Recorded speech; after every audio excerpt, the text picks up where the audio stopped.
gone through where they're coming from. So they tend to want to forget about where they're coming from in general. So they now have kids. They now have kids over here in the Western society.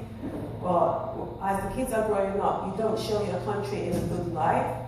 So what you also want, but because you have a certain culture with you, which you were raised up in predominantly, you tend to want to lay those cultures on your children. But your children don't understand, because you as my parents, you don't like the country you're coming from. So why are you expecting me to follow these cultural aspects in which you've laid down, these cultural rules in which you expect from me?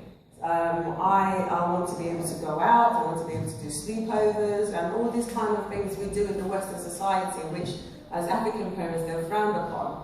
But basically what I'm also trying to say is, as a parent in the Western society, it's also good to take the children back home, to know where they're coming from, to be able to talk to them about where they're coming from, not just because you've gone through issues, where you're coming from, and you feel you should totally disregard it, and then you're raising these kids and you want them to understand, well, you don't want to go home.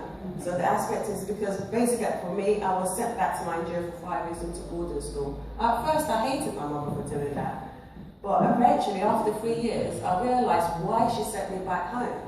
Even though within the 5 years I was there, at the beginning I used to go and meet my grandmother, who was looking after me, that I want to go back home. And she used to tell me, you're home. And I didn't see it as home. So I used to say, no, I want to go home. But eventually I realising this is what's my home. I started realising everything that was totally different from where I was coming from.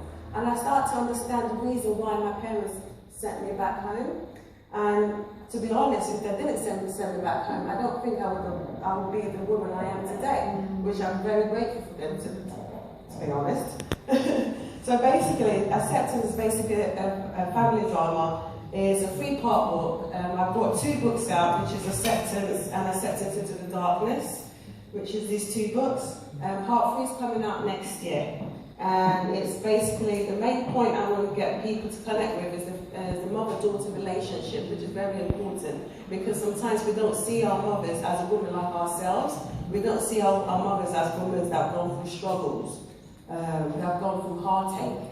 So we don't tend to want to connect with them. But if we see our mothers as women like ourselves, we'll be able to sit down and have a proper conversation with them. And we may be able to have a relationship when we move out the family home. So that's basically what I want women, especially young women, young African women, to connect with when it comes to my book. Thank you.